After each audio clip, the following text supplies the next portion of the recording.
Ladies and gentlemen, I am back. कल दोस्तों आज हम आपके लिए लेकर आए हैं क्रॉप इम्प्रूवमेंट रबी क्रॉप सेकंड से रिलेटेड बहुत ही ज़्यादा इंपॉर्टेंट है क्वेश्चन सीरीज जो कि आपकी बीएससी एग्रीकल्चर 6 सेम का सेकंड पेपर होने वाला है उससे रिलेटेड क्वेश्चन सीरीज जो कि आपके एग्जाम के लिए बहुत ही ज़्यादा इंपॉर्टेंट होने वाली है। साथ ही साथ यदि आप हमारे व्हाट्सअप ग्रुप को ज्वाइन करना चाहते हैं तो डिस्क्रिप्शन में दी हुई जो ज्वाइनिंग लिंक है उस पर टच करके आप हमारे व्हाट्सअप ग्रुप में ज्वाइन होना हो सकते हैं। ग्रुप अभी अभी बनाया गया है इसलिए उसमें जो ज़्यादा कंटेंट अभी अवेलेबल नहीं करवाया गया है। जैसे जैसे आप ज्वाइन होते जाएंगे आपके लिए कंटेंट PDF कंटेंट अवेलेबल करवाया जाएगा, है ना। और टेलीग्राम चैनल जो हमने बनाया हुआ है, टेलीग्राम जो चैनल है उस पर सारा कंटेंट अवेलेबल करवाया जा रहा है ना। तो ठीक है दोस्तों, स्टार्ट करते हैं। आपका फर्स्ट क्वेश्चन, ऊसर भूमि में मध्यम होने वाले धान की रोपाई हेतु पौध की अनुशंसित आयु। जो आपकी ऊसर भूमि होती है उसमें मध्यम अवधि में जो धान होती है, मध्यम अवधि वाली धान होती है, उसके लिए यदि पौध की अनुशंसित आयु क्या होनी चाहिए, तो यदि पौध लगाना है उसमें तो उसके लिए अनुशंसित आयु क्या होनी चाहिए, तो उसके लिए अनुशंसित आयु आपकी होती है 40 से 45 दिन। क्वेश्चन नंबर सेकंड है, वर्तमान में उगाई जाने वाली गेहूं की प्रजातियों में मुख्यतः पाया जाने वाला जीन। वर्तमान में जो गेहूं की प्रजातियाँ उगाई जा रही है उनमें जो जीन है ना, वो कौन सा जीन है। वर्तमान में उगाई जाने वाली गेहूं की प्रजातियों में मुख्यतः पाया जाने वाला जीन कौन सा है। तो दोस्तों वर्तमान में जो गेहूं की प्रजातियाँ उगाई जा रही है उनमें कौन सा जीन है, RH1, RH1 और RH2। ये दोनों क्या है, वर्तमान में उगाई जाने वाली फसलों में मुख्यतः पाया जाने वाला जीन है। बात करते हैं क्वेश्चन नंबर 3 की। क्वेश्चन नंबर 3 आपका क्या है, क्वेश्चन नंबर 3 है कि गन्ने में एरोइंग कब आती है। जो गन्ना है उसमें एरोइंग की क्रिया कब आती है, एरोइंग कब होती है, तो फसल के बोने के कब होती है, फसल के बोने के 300 से 350 दिन पश्चात। गन्ने में एरोइंग कब होती है, फसल के बोने के 300 से 350 दिन पश्चात गन्ने में एरोइंग की क्रिया होती है ना।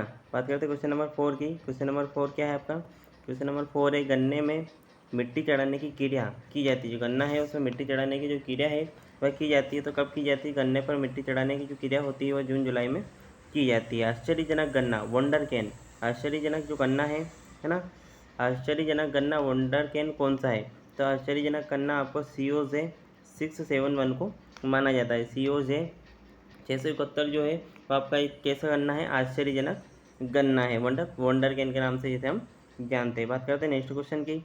नेक्स्ट क्वेश्चन है, बरसिम एक चारे वाली फसल है ना। बरसिम क्या है, एक चारे वाली फसल है। इसके बोने का समय, इसके बोने का जो समय होता है अक्टूबर से नवंबर होता है। इसके बोने का समय क्या होता है, अक्टूबर से नवंबर होता है। नेक्स्ट क्वेश्चन, क्वेश्चन नंबर 7 है ना। क्वेश्चन नंबर 7 क्या है आपका, क्वेश्चन नंबर 7 है कि ऊर्ध्वाधर पलवार वर्टिकल मल्च है ना। ऊर्ध्वाधर पलवार जो होती है मतलब कि वर्टिकल जो मल्च होता है इसका प्रयोग किया जाता है। तो वर्टिकल मल्च का उपयोग आपके कपास की काली भूमियों में किया जाता है। ऊर्ध्वाधर पलवार का उपयोग कहाँ किया जाता है, कपास की काली भूमियों में किया जाता है। क्वेश्चन नंबर 8, क्वेश्चन नंबर 8 आपका क्या है कि गन्ना की बुआई है ना, गन्ना की बुआई गड्ढा विधि द्वारा क्यों नहीं की जाती। जो गन्ना है उसकी बुआई जो होती है गड्ढा विधि द्वारा हम क्यों नहीं करते हैं, इसलिए नहीं करते हैं क्योंकि फसल को गिरने से बचाने के लिए, है ना। फसल को गिरने से बचाने के लिए गड्ढे विधि द्वारा गन्ने की बुआई नहीं की जाती है। बारानी क्षेत्रों में सामान्यतः बुआई की विधि, जो बारानी क्षेत्र होते हैं उनमें सामान्यतः बुआई की कौन सी विधि होती है, तो बारानी क्षेत्रों में बुआई की विधि आपकी सामान्यतः छिटकवा विधि अपनाई जाती है। कौन सी विधि अपनाई जाती है, छिटकवा विधि अपनाई जाती है। क्वेश्चन नंबर 10, क्वेश्चन नंबर 10 आपका है कि कभी कभी धान में दाने न पड़ने का कारण। कभी कभी क्या होता है, धान में दाने नहीं पड़ते हैं, इसका कारण क्या होता है, आपका फूल आने के समय तापमान का अधिक होना। जब फूल आने लगते हैं तो उस टाइम पे यदि तापमान अधिक होता है तो धान में दाने नहीं पड़ पाते हैं, है ना। बात करते हैं क्वेश्चन नंबर 11 की, कि हरी खाद की फसल जो जलाक्रांति, सूखा तथा क्षारीय तथा अम्लीय दशाओं में उगाई जाती है। क्षारीय तथा अम्लीय दशाओं में उगाई जाती है। हरी खाद की वह फसल जो कि जलाक्रांति में, सूखा, क्षारीय तथा अम्लीय दशाओं में उगाई जा सकती है, वह कौन सी है। तो हरी खाद की कौन सी फसल है जिसको सूखा, क्षारीय, अम्लीय दशाओं में उगाया जा सकता है, तो आपकी ढेंचा। ढेंचा को हम सूखे में, जलाक्रांति में, क्षारीय और अम्लीय भूमियों में अम्लीय दशाओं में उगा सकते हैं। मोस्ट इंपॉर्टेंट क्वेश्चन आपका लिए देखा जाए तो VVIP क्वेश्चन है, मतलब कि वेरी वेरी इंपॉर्टेंट क्वेश्चन है, क्योंकि आपका जो सब्जेक्ट है क्या है, क्रॉप इम्प्रूवमेंट। क्रॉप इम्प्रूवमेंट मतलब कि फसल उन्नयन, फसल में किस तरह बदलाव किया गया, फसल को किस तरह आगे बढ़ा गया, है ना, ये सबसे रिलेटेड है आपका। तो इस सबसे रिलेटेड है, इसलिए आपको जो नई नई टेक्निक का जिनका विकास किया गया उनसे उनको तो आपको याद रखना ही होगा, क्योंकि इससे क्वेश्चन बनने के बहुत ज़्यादा चांस होते हैं, है ना। क्वेश्चन में क्या है कि सीड प्लॉट टेक्निक किसने विकसित की, तो जो सीड प्लॉट टेक्निक थी वो किसके द्वारा विकसित की गई थी, आपके पुष्कर नाथ के द्वारा। किसके द्वारा, पुष्कर नाथ के द्वारा की गई थी। बात करते हैं आपका क्वेश्चन नंबर 13। वह तिलहनी फसल जो देश में मुख्यतः रंग के लिए उगाई जाती है, वह तिलहनी फसल कौन सी जो देश में मुख्यतः रंग के लिए उगाई जाती है, तो आपकी जो कुसुम है वह देश में केवल रंग हेतु उगाई जाती है। किसके लिए उगाई जाती है, रंग के लिए उगाई जाती है। बात करते हैं क्वेश्चन नंबर 14 की। गेहूँ की किस अवस्था में तने की पर्व संधियों की वृद्धि होती है, तो जो जॉइंटिंग वाली जो अवस्था होती है, कौन सी अवस्था, जॉइंटिंग, है ना, जो जॉइंटिंग की अवस्था होती है उस अवस्था में गेहूं की पर्व संधियों की वृद्धि अधिक होती है। कौन सी अवस्था में, जॉइंटिंग वाली अवस्था में। बात करते हैं क्वेश्चन नंबर 15 की, है ना। इसका आंसर क्या है आपका, जॉइंटिंग के, क्योंकि कौन सी अवस्था में पर्व संधि की वृद्धि अधिक होती है, जॉइंटिंग की।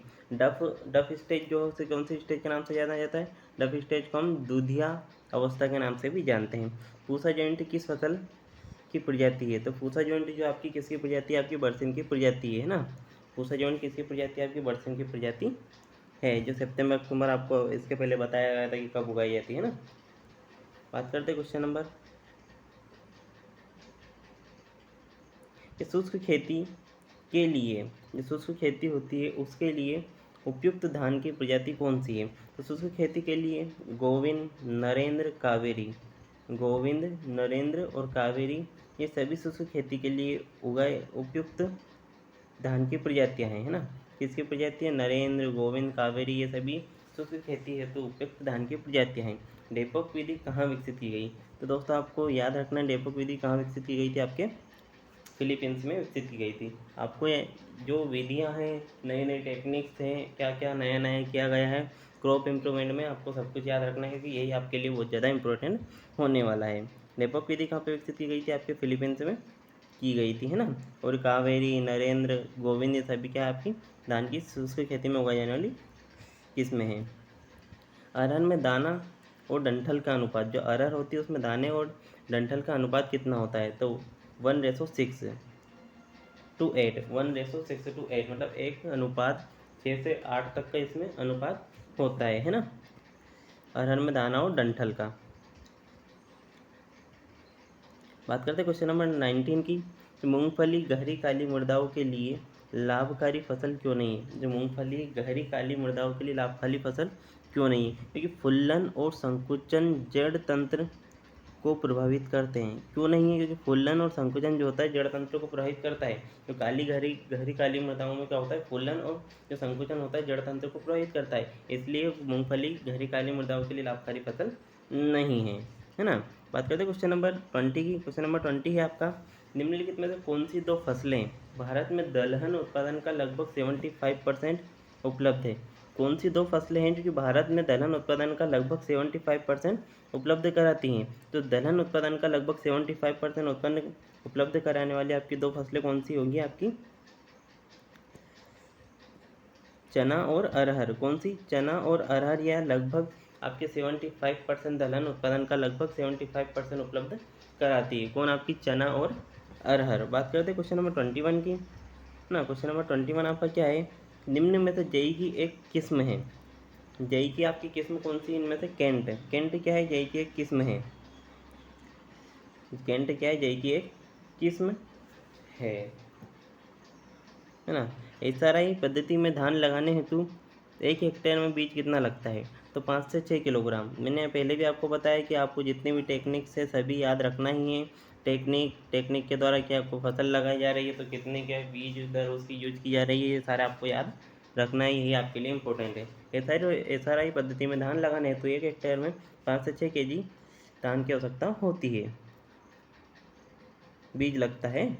निम्न में से कौन सा एक बीज का प्रकार नहीं है, तो क्यूटेंट जो होता है ये क्या है, आपका एक बीज का प्रकार नहीं है। बात करते हैं क्वेश्चन नंबर 24 की। क्वेश्चन नंबर 24 आपका, अधिक ज्वार खाने से कौन सा रोग होता है? तो अधिक अधिक ज्वार खाने से पेलेग्रा। कौन सा? पेलेग्रा क्या होता है? अधिक ज्वार खाने से रोग होता है ना। स्कर्वी सी की कमी से, है ना, रतुंदी ए, रिकेट्स डी, ऐसे है ना। लेकिन जो आपको अभी याद कौन सा रखना है कि अधिक ज्वार खाने से कौन सा रोग होता है, तो आपको पेलेग्रा रोग होता है। बात करते हैं क्वेश्चन नंबर 25 की। क्वेश्चन नंबर 25 क्या है कि चने के संबंध में सही नहीं है। जो चना होता है उसके संबंध में सही क्या, कौन सा ऑप्शन नहीं है? तो चने के संबंध में जैसे कि उपकुल पेपिलियोनिस से होता है, सही है। बीज दर 80 से 100 kg होनी चाहिए, ये भी आपका क्या है, सही है। अम्ल जो होता है इसमें मैलिक या ऑक्जेलिक एसिड पाया जाता है। आपको जो खारापन लगता है इसमें, है ना, वो किसके कारण होता है? आपके मैलिक या ऑक्जेलिक एसिड के कारण होता है। लेकिन उसकी उत्पत्ति जो है उत्तरी अमेरिका, यह सही ही नहीं है ना। तो चने के संबंध में कौन सा सही नहीं है? उत्तरी अमेरिका इसका उत्पत्ति स्थान नहीं है। बात करते हैं क्वेश्चन नंबर 26 की। रबी में उगाने हेतु मक्का की एक किस्म है। रबी में उगाने के हेतु मक्का की एक किस्म सरदमनी। कौन सी? सरदमनी क्या है? सरदमनी, सरदमनी नहीं, सरदमनी जो है आपकी रबी में उगाई जाने वाली मक्का की सर्वोत्तम या अच्छी किस्म है।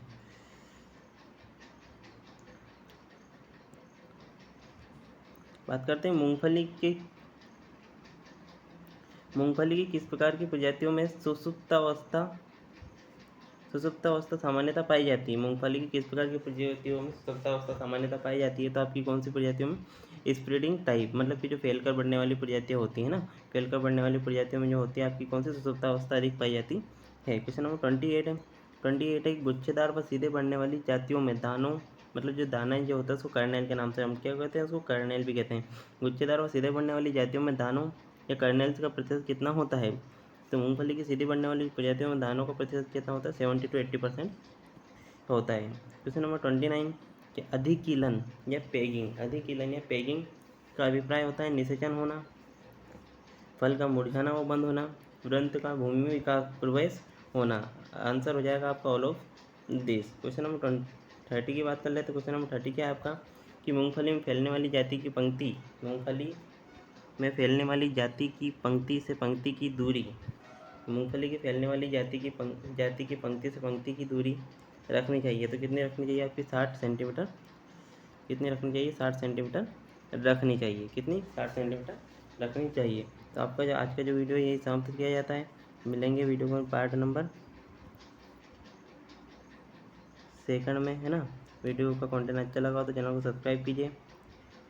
कमेंट में केवल आपको कितना सा लिखना है, वंदे मातरम लिख दीजिए, ताकि हमें लगे कि हाँ आपको वीडियो का कंटेंट वीडियो पसंद आ रहा है ना। आपको इतना सा करना है और कुछ भी नहीं करना है। शेयर सब्सक्राइब कमेंट कीजिए और साथ ही साथ आप हमारे व्हाट्सएप ग्रुप में ज्वाइन होना चाहते हैं तो व्हाट्सएप ग्रुप में ज्वाइन होने के लिए आप 7697505033 पर ज्वाइन लिखकर मैसेज कर सकते हैं, ताकि आपको व्हाट्सएप ग्रुप में ज्वाइन कर दिया जाए।